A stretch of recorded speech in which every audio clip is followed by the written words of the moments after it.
ଆଜି ଡାଇନିଂ ଟେବୁଲରେ ଘର ଲୋକଙ୍କ ସାଙ୍ଗରେ ଖାଇବାର ମଜା ନେଉଥିଲା ଶିଖା। ହଠାତ୍ ପାଣି ଜଗଟିକୁ ହାତ ବଢ଼ଉ ବଢ଼ଉ ଲକ୍ଷ୍ୟ ପଡ଼ିଗଲା ତା ଉପରେ ବସିଥିବା ଝିଣ୍ଟିକାଟି ଉପରେ ଓ ସେ ଜୋରରେ ହସିବାକୁ ଲାଗିଲା।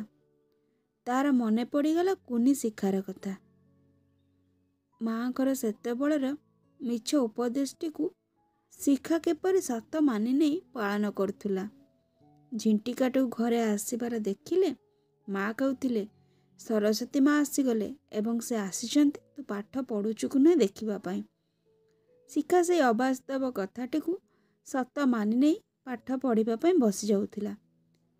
ଠିକ୍ ସେହି ସମୟରେ ରୋଷେଇ ଘରୁ ଡାକ ଆସିଲା, ଆଉ କ'ଣ ନବୁ କିରେ ଶିଖା?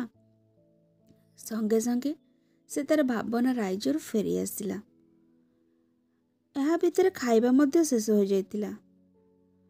ତାପରେ ସେ ଚାଲିଗଲା ଶୋଇବାକୁ। ବିଛଣାରେ ପଡ଼ି ପଡ଼ି ସେ ଭାବୁଥାଏ ସେ କେବେ ବି ତାର ବିଜ୍ଞାନ ପୁସ୍ତକରେ ଖୋଜି ପାଇନି ଝିଣ୍ଟିକାର ଏପରି ଏକ ବିଶେଷତ୍ୱ।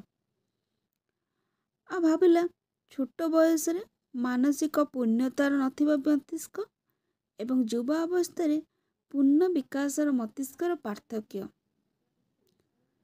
ସେହି ବାଚାଳ ମାନସିକତାରେ ପିଲାଟି ତା ମା ବାପାଙ୍କର କୁହାଯାଇଥିବା ସମସ୍ତ କଥାକୁ ସତ୍ୟର ରୂପରେଖ ଦେଇ ପାଳନ କରିଥାଏ ଏବଂ ସେହି ପିଲାଟି ଯୁବ ଅବସ୍ଥାରେ ମାନସିକ ବିକାଶର ପାହାଚ ଚଢ଼ିବା ମାତ୍ରେ ପାଶୋରି ଦିଏ ସେହି ଗୁଣକୁ।